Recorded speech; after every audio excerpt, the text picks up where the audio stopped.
Dentista.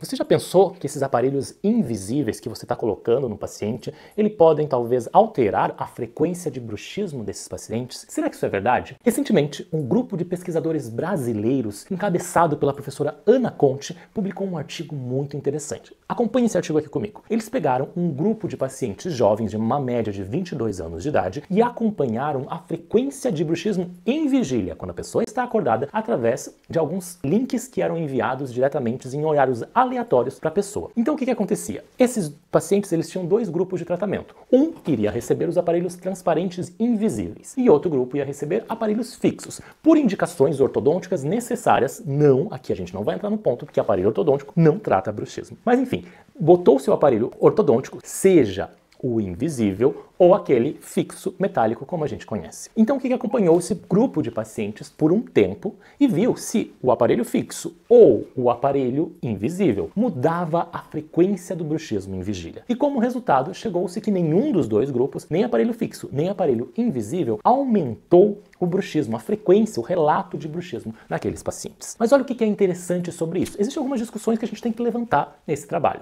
Primeiro, que o grupo de pacientes era um grupo de pacientes jovens, com menor idade, talvez que já não tinham dor e não tinham uma história pregressa de dor, que a gente tem que pensar nesse ponto. E segundo, uma amostra um pouco menor para esse tipo de estudo. Mas tudo bem, foram excelentes resultados que a gente tem que começar a refletir. Talvez em alguns pacientes, o aparelho invisível, ele realmente não aumenta a frequência de bruxismo. Porém, existem alguns pacientes específicos que apresentam algumas comorbidades, já apresentam outras dores, algumas doenças crônicas e também pacientes com hipervigilância oclusal, por exemplo, que podem sim apresentar uma maior predisposição a desenvolver alguma sensibilidade muscular, algum incômodo ou até aumentar um pouquinho a frequência do bruxismo em vigília. Mas são casos à parte que a gente tem que estudar um pouco mais. Por isso que eu te convido a vestir o seu jaleco da evidência científica e começar a estudar comigo esse assunto e aprender mais sobre esse universo que é um oceano azul da odontologia, que é o bruxismo e as dores orofaciais. Se você chegou agora, me apresento, eu sou André Porporati, sou dentista, professor e pesquisador na Université de Paris, aqui na França, e eu ensino dentistas em mais de 19 países a terem segurança no diagnóstico e no tratamento do bruxismo, da DTM e das neuropatias e faturar ainda mais no consultório. Para saber mais sobre isso, é só ficar me acompanhando por aqui.